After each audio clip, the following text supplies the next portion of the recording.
Hey guys, thanks for tuning into another video. Again, we have another Screen Rant article that I checked out very briefly, just sort of the bullet points, and decided I would do a video on it because it's funny and interesting at the same time. 10 reasons why Ahsoka's Baylan Skull and Shin are Disney's best Star Wars villains. Now, as far as Disney's concerned, maybe they are, because bringing back Palpatine was stupid, and Snoke sucked, and most of the villains in the shows are lame. So I would argue Gideon maybe, but then Gideon's so weird in season 3 that, anyways. Let's just get into this. So 10 reasons why they are the best Disney Star Wars villains, which again isn't saying anything really. So Baylan and Shin break from the standard Sith archetype. The Sith are the ultimate Star Wars villains, but it's always refreshing when a franchise breaks away from its predictable archetypes. Now, wait a second. Baylan and Shin may not be Jedi, but they don't come across as Sith. Unlike Supreme Leader Snoke and Kylo Ren in the Star Wars sequel trilogy, they possess the Sith's lack of mercy and the camaraderie of Jedi, an unusual but welcome mix. Okay, no.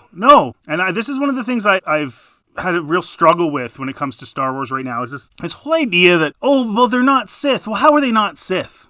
Like, how is Kylo Ren not a Sith? He was apparently not a Sith. Snoke apparently was not a Sith. What they're doing, what the writers group is doing, is they're just arbitrarily saying they're not Sith. They're not actually saying any real differences. The idea that they couldn't have camaraderie, I mean, Palpatine and Maul had their discussions. Palpatine considered Vader a friend. He literally calls him a friend. Rise, my friend. They had a pretty close relationship, like even before Anakin turned. This whole idea that, they possess the Sith's lack of mercy. Yeah. So really, the only thing that makes them not a Sith is just the title Sith. There's no difference. And I always struggled with this whole idea that Star Wars fans would be like, oh, it's so awesome, they're not Sith now, there's something else. Well, what are they? Because they basically do all the same things Sith do. When they had to go save Morgan or whatever, she was imprisoned in the ship at the first episode, what did they do? They slaughtered everybody. They didn't show any mercy, no nothing. They're Sith. You can take away the title, it doesn't change anything. These aren't new and interesting villains. They are the same. They just don't have the, quote, Sith title, and they made their lightsabers more orange, and then they turned more red, which again is super lame, whatever, lightsaber changing colors, towards the end of the show. They're still basically Sith. They just don't have the title. Like, why are fans like so obsessed with the title? Why don't you demand that they make an entirely new villain instead of just, well, the showrunner said they're not Sith, so they're not, even though everything they do, it acts completely like a Sith. Yes, Baylan's dialogue does convey a past Jedi mindset, but his actions are still very Sith. He tried to kill Ahsoka, right? Or he assumed he did kill her. So this whole thing is so stupid to me. Like, it's just a title. If they're the same type of character, whether they have the title or not, what difference does it make? You haven't done anything interesting except come out and say, oh, they're not Sith. Oh, way to go. Really creative. You really dug deep on that one there, guys. Writers group. Like, really? Baylan and Shin complement each other as villains. One is cool-headed and collectible, the other is hot-headed and battle-ready. Master and Apprentice of Star Wars complement each other's personalities, motivation, and methodology. Baylan and Shin embody this perfectly in their dynamic. Baylan is calm and clear-headed, wise, and years of experience as a Jedi mercenary, whereas Shin is a young and impulsive, eager to grab power by any means necessary.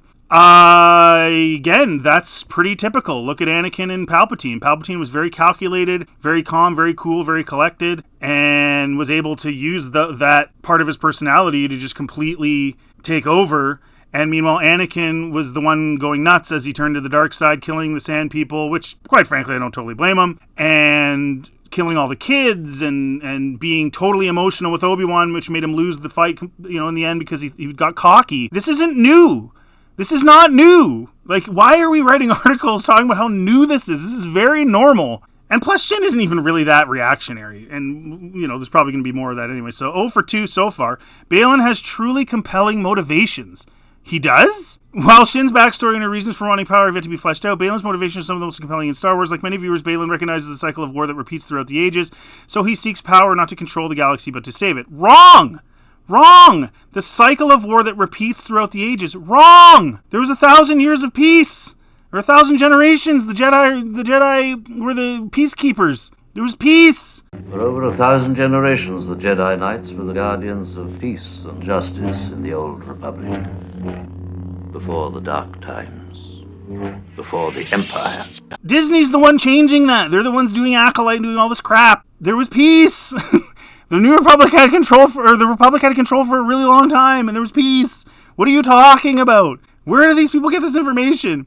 Just because Disney changes that doesn't mean that's not what it was. They're retconning everything. So he seeks power not to control the galaxy, but to save it. No, I don't think he does. I don't think he does at all. And in fact, maybe he thinks that, but so do a lot of villains in a lot of stories and in other Star Wars stories. They think they're good. That's the whole point. That's not new. There's nothing interesting about that. There's nothing special about that. That's fine. In Thrawn's mind, the Empire is better. So he wants to turn things back to the Empire. That's, in his mind, he's doing the right thing. Villains are far more interesting when they feel like real people with complexity to their character, and Baylan shines as the hero of his own story. I like Baylan. He's the only thing I like in this show, but he's not that crazy different from anybody else, other than he has a few lines that are kind of quasi-Jedi-like in a way, and he recognizes the Jedi, but that's because he was one. This is nothing special. 0 for 3. Shin Hati is ruthless in battle. Shin more than makes up for a lack of backstory through action, killing everyone in the New Republic prison ship and nearly killing Sabine Wren and Ezra Bridger. She didn't kill Sabine, which is pathetic, and Sabine should be dead. I don't blame Shin for that. That's the stupid writers. And Ezra Bridger, at the end of Ahsoka, she literally runs away instead of attacking Ahsoka. She runs away. She's not that crazy, honestly. She's really not. And then she doesn't kill Sabine in their second fight. I don't find her really all that ruthless at all, actually. She sort of fakes being ruthless for a while and then runs away or like goes and does something else, or nothing really happens. Nobody dies other than a bunch of random rebels on a ship. Woo! Stormtroopers did that in A New Hope in the very beginning of the movie. Give me a break. So 0 for 4. Ray Stevenson and Ivanka Sack will give brilliant performances. I think Ray Stevenson does give a really good performance. I don't think that Ivanka Sackno gives a brilliant performance, not because it's her fault, but because of the way the character is written. There's nothing really all that compelling about her at all. She has very few lines. She's just she's quite blah and unemotional, which is fine. Like, that's good. But I wouldn't call her performance brilliant because she wasn't written well. Baylan's was good. I mean, I'll give Ray Stevenson credit. It was a very good finish to his career. Unfortunately, he passed away. But it is a good finish to his career. And again, he was the one character I did kind of like in the show. But no, I mean, I wouldn't say brilliant. I would say Ray Stevenson was good, but he wasn't given a ton to work with. And Ivana was given nothing to work with, basically. So she was just whatever. So no, that's another no. Baylan and Shin are perfect foils for Ahsoka and Sabine. They show what Ahsoka and Sabine should be as master and apprentice. I mean, good villains become great when they complement the heroes, as Baylan and Shin do with Ahsoka and Sabine. Baylan and Ahsoka are former Jedi who lost faith in the order they once served. But one has embraced the darker path while the other embodies the light. It shows that Ahsoka has something to learn from Baylan while presenting him as an antagonist. Something to learn from Baylan? Willing to hurt innocents to get what he wants. That's what she needs to learn, is the willingness to kill people? Despite being villains, Baylan and Shin have a productive master and apprentice relationship, with which Ahsoka and Sabine lack, but later gain through the show.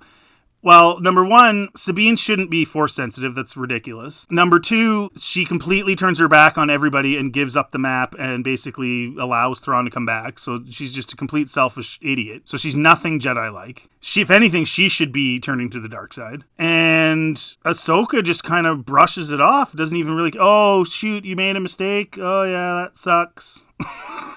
No, it's not a perfect foil. I mean, well, it shouldn't be, because Sabine shouldn't even be being trained. She doesn't know what she's doing. And then she stuck her hands out and pushed Ezra across the big gap. No, this is 0 for 6, guys. Baylan and Shin's dialogue is some of the most memorable. No, it's not. There's some cool lines, but it's not. Ahsoka sees one Baylan. For some war, for others a new beginning. Shin, and for us Baylan, power such as never been dreamed. That's not special. That's like typical Darksiders. That's typical Darksiders. Yeah, we're gonna have tons of power. Yeah. See, episode 6. Shin, do you miss it? The Order, Baylan. I miss the idea of it, but the truth of the weakness, there was no future there. Even though they, ran the show for 1,000 years or 1,000 generations, whatever you decide. They're just a bunch of retards. Even because something happened once after 1,000 years. Episode 7, Baylan. One parting lesson, Shin. Impatience for victory will guarantee defeat. I mean, it's cool. I mean, again, I don't mind it. Baylan was the one person I kind of liked in the show, but that's not super compelling. It's just kind of cool lesson, whatever. I wouldn't call it some of the most memorable in Star Wars. I mean, no one's going to remember these lines in 3 years, even 6 months. Number 3, Shin has a potential redemption arc. Whatever, so does everybody. Despite having more noble intentions on the surface, Baylan is committed to finding the dark power on Peridia, whereas Shin may have a redemption arc. Shin had moments throughout season 1 that showcased her doubt over what they were doing, hinting that there's more to her quest for power. Ahsoka offered to help Shin, and while she ran away, she may join the others. Didn't she join? She joined like those random marauder guys, which was off-putting. So, I mean, cool, she could, but now she's like just running around in a new galaxy with some random marauder group, and it's super kind of lame the way her arc ended. So I don't really know. Like, I guess she has potential for a redemption arc, just like Sabine does from being an idiot, or Baylan could too. I mean, all of them could. No. So again, Ofer. Baylan's plan might be the biggest threat in Star Wars. Although it has not been revealed exactly what Baylan is searching for, it's a power he believes can reshape the galaxy. He told Ahsoka one must destroy to create, and if this power is connected to the Force gods of Mortis, Baylan may be able to influence the Force itself. The Star Wars galaxy has faced terrible threats in the past, but Baylan's plan significantly raises the stakes. Does it? We don't know, because they didn't do anything with him. It just ends. He's just on the other planet, and he's looking at the mountain. He's looking at Mount Doom, standing on a statue from Rohan or whatever, or Gondor. Like, they didn't really do enough for me to be excited. But maybe the biggest threat isn't really all that compelling. That doesn't put them as top Star Wars characters. Sorry, no. Baylan and Shin go their separate ways without betraying each other. An unexpected but welcome change for Star Wars villains. What? Like, go back to episode 1. Maul and Sidious don't have any issues. They don't betray each other. He just dies. Well, he doesn't die, of course, which was ridiculous. He got cut in half, but he dies. They had a good relationship. There's no issues. He's the bulldog. While Star Wars villains often betray each other when their goals are no longer aligned, Baylan and Shin break this tradition by parting on good terms. Their goals didn't need to align, though. It wasn't like Shin was like trying to get in the way of Baylan, or Baylan was getting in the way of Shin. They had I don't even know her motivation. She just ran off with these marauders. So there was no chance of this happening. There was nothing. Rather than forcing Shin to follow his plan, Baylan recognized that she is walking a different path and lets her go. No, I just think he doesn't care anymore. He doesn't need her. If he needed her, he would make sure she stayed with him. That is basic master apprentice. It was his call. If he didn't need her anymore, obviously he didn't think he needed her. He would have kept her around. That's the only reason. Ahsoka Season 1 focused on Baylan and Shin as a team, but can now explore each character as separate villains with unique motivations. If Shin does redeem herself and joins the heroes, fighting her master will carry more emotional weight. The final scene highlights... Well, but here's the thing. If she does join Ahsoka and Sabine, it's going to be weird, because it's like, why did you break off from Baylan anyway? Like, why did you go join these marauders? Was it plot convenience so that he's over on Mount Doom and you're down in the plains with the marauders, and somehow there's a confrontation between them and the turtle people, and then you're forced to talk to Ahsoka, who already offered you to join her? Her and Baylan separating is total plot convenience, and they separated in such a meh way. There was no real struggle. There was no anything cool about it. There was no argument about their motivations or what they should be doing. It was just a bore. It was just I'm gonna go now. See you later. It was like an awkward end to a date. So, no, there's nothing compelling about that. I don't understand. These characters, listen, a lot of potential was there. I like the actors a lot. They were written poorly, and they didn't really... Baylan was the only one who really did anything, and Shin was just kind of there.